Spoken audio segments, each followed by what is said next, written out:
ಮಂಡ್ಯ ಲೋಕಸಭಾ ಕ್ಷೇತ್ರದ ಟಿಕೆಟ್ನ ಕಗ್ಗಂಟಿದೆಯಲ್ಲ ಇದು ಮುಂದುವರಿತಾನೇ ಇದೆ.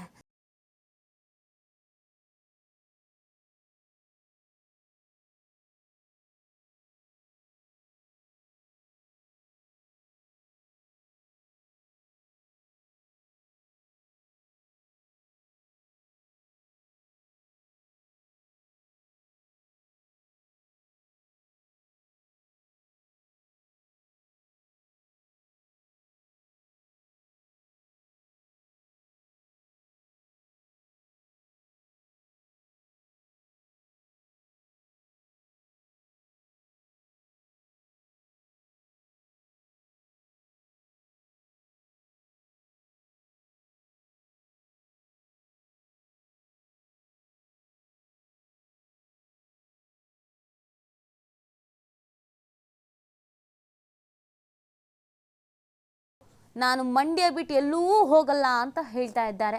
ಬೇರೆ ಕ್ಷೇತ್ರವನ್ನು ಕೊಡ್ತೀವಿ ಅಂತ ಅಂದ್ರೂ ಅವರು ಅದನ್ನ ಸ್ವೀಕರಿಸೋದಕ್ಕೆ ಒಪ್ಕೊಳ್ಳೋದಕ್ಕೆ ರೆಡಿ ಇಲ್ಲ. ದಳಪತಿಗಳು ಕೂಡ ಮಂಡ್ಯನೇ ಬೇಕು ಅಂತ ಹೇಳ್ತಾ ಇದ್ದಾರೆ. ಕುಮಾರಸ್ವಾಮಿ ಅವರು ಬೇರೆ ನಿಖಿಲ್ನ ಒಪ್ಪಿಸ್ತೀನಿ ಅಂತ ಭರವಸೆಯನ್ನು ಕೊಟ್ಟು ಬಂದಿದ್ದಾರೆ ಕಾರ್ಯಕರ್ತರಿಗೆ. ಹಾಗಾಗಿ ಅನೌನ್ಸ್ ಮಾಡೋದು ಕಷ್ಟ ಆಗ್ತಿದೆ. ಯಾರು ಅಭ್ಯರ್ಥಿ, ಯಾರಿಗೆ ಟಿಕೆಟ್ ಸಿಗುತ್ತೆ, ಯಾರಿಗೆ ಸಿಗಲ್ಲ ಅನ್ನೋದನ್ನು ಅನೌನ್ಸ್ ಮಾಡೋದಕ್ಕೆ ಕಷ್ಟ ಆಗ್ತಾ ಇದೆ. ಕಾರ್ಯಕರ್ತರು ಕೂಡ ಗೊಂದಲದಲ್ಲಿದ್ದಾರೆ. ಈ ಬಾರಿ ಯಾರು ನಿಂತ್ಕೊತಾರೆ, ಯಾರಿಗೆ ಓಟ್ ಹಾಕಬೇಕು, ನಾವು ಯಾರ ಪರವಾಗಿ ಕೆಲಸ ಮಾಡಬೇಕು, ಇದ್ಯಾವುದೂ JDS ಮತ್ತು BJP ಎರಡೂ ಕಾರ್ಯಕರ್ತರಿಗೂ ಕೂಡ ಗೊತ್ತಾಗ್ತಾ ಇಲ್ಲ. ಸುಮಲತಾ ಮಾತ್ರ ನಿರಂತರವಾಗಿ ಹೈಕಮಾಂಡ್ ನಾಯಕರ ಜೊತೆಗೆ ಸಂಪರ್ಕದಲ್ಲಿ ಇದ್ದಾರೆ. ಟಿಕೆಟ್ ಬೇಕೇ ಬೇಕು ನನಗೆ ಅಂತ ಪಟ್ಟು ಹಿಡಿದಿದ್ದಾರೆ. ಈ ಬಗ್ಗೆ ಮತ್ತಷ್ಟು ಮಾಹಿತಿಯನ್ನು ನೀಡ್ತಾರೆ ನಮ್ಮ ಪ್ರತಿನಿಧಿ ಶಶಿಕುಮಾರ್. ಮಂಡ್ಯ ವಿಚಾರದಲ್ಲಿ ಈ ಟಿಕೆಟ್ ಅನ್ನೋದು ದೊಡ್ಡ ಕಗ್ಗಂಟಾಗ್ಬಿಟ್ಟಿದೆ. ಇದು BJP ಮತ್ತು JDS ಎರಡೂ ಪಕ್ಷದ ಕಾರ್ಯಕರ್ತರಿಗೂ ಗೊಂದಲಾನೆ. ಏನೆಲ್ಲ ಡೆವಲಪ್ಮೆಂಟ್ ಆಗ್ತಾ ಇದೆ ಈ ವಿಚಾರಕ್ಕೆ ಸಂಬಂಧಪಟ್ಟಂತೆ? ನಿಜವಾಗ್ಲೂ ನೀತಿ ಏನು ಮಂಡ್ಯದ ಮೈತ್ರಿ ಟಿಕೆಟ್ ಒಂದ್ ರೀತಿಯಲ್ಲಿ JDSಗೆ ಫಿಕ್ಸ್ ಅಂತಾನೆ ಹೇಳಲಾಗ್ತಿತ್ತು. ಆದ್ರೆ ಇತ್ತೀಚೆಗೆ ಮೊನ್ನೆ ಅಷ್ಟೇ ಏನು JDS ನ ಪೂರ್ವಭಾವಿ ಸಭೆ ನಡೀತು. ಆ ಪೂರ್ವಭಾವಿ ಸಭೆನಲ್ಲಾದ್ರೂ ಕೂಡ ಮಾಜಿ ಮುಖ್ಯಮಂತ್ರಿ ಕುಮಾರಸ್ವಾಮಿ ಅವರು ಯಾರಾಗ್ತಾರೆ ಅಭ್ಯರ್ಥಿ ಅನ್ನೋದನ್ನ ಅಂತಿಮವಾಗಿ ಘೋಷಣೆ ಮಾಡ್ತಾರೆ ಅನ್ನೋ ನಿರೀಕ್ಷೆ ಸಾಕಷ್ಟು ಜನರಲ್ಲಿತ್ತು.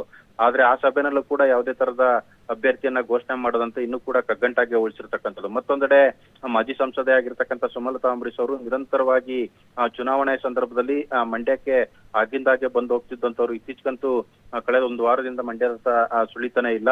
ಜೊತೆಗೆ ಏನು ಟಿಕೆಟ್ಗಾಗಿ ಪಟ್ಟಿಡಿದಿರ್ತಕ್ಕಂಥ ಸುಮಲತಾ ಅಂಬರೀಶ್ ಅವರು ದೆಹಲಿಯಲ್ಲಿ ಠಿಕಾಣಿಯನ್ನ ಹೂಡಿರ್ತಕ್ಕಂಥದ್ದು. ನಿನ್ನೆಯಿಂದನೂ ಕೂಡ ಏನು ದೆಹಲಿಯಲ್ಲಿ ಇರ್ತಕ್ಕಂಥ ಸುಮಲತಾ ಅಂಬರೀಶ್ ಅವರು BJP ಟಿಕೆಟ್ಗಾಗಿ ಪಟ್ಟಿಡಿದಿರ್ತಕ್ಕಂಥದ್ದು. ಅಲ್ಲಿರ್ತಕ್ಕಂಥ ವರಿಷ್ಠರನ್ನ ಭೇಟಿ ಆಗುವಂಥದ್ದು, BJP ವರಿಷ್ಠರನ್ನ ಅಮಿತ್ ಶಾ ಇರ್ಬೋದು, ಹಾಗೆ ಪ್ರಧಾನಿ ಮೋದಿ ಅವ್ರನ್ನ ಕೂಡ ನಿರಂತರವಾಗಿ ಭೇಟಿ ಮಾಡೋ ಮುಖಾಂತರವಾಗಿ ಟಿಕೆಟ್ಗಾಗಿ ರಣತಂತ್ರವನ್ನ ನಡೆಸ್ತಾ ಇರ್ತಕ್ಕಂಥದ್ದು. ಎಲ್ಲಾ ನಡೆಯಿಂದ ಸಾಕಷ್ಟು BJP ಮತ್ತೆ ಏನು JDS ನಲ್ಲಿ ಸಾಕಷ್ಟು ಗೊಂದಲಗಳು ಕೂಡ ಇರ್ತಕ್ಕಂಥದ್ದು.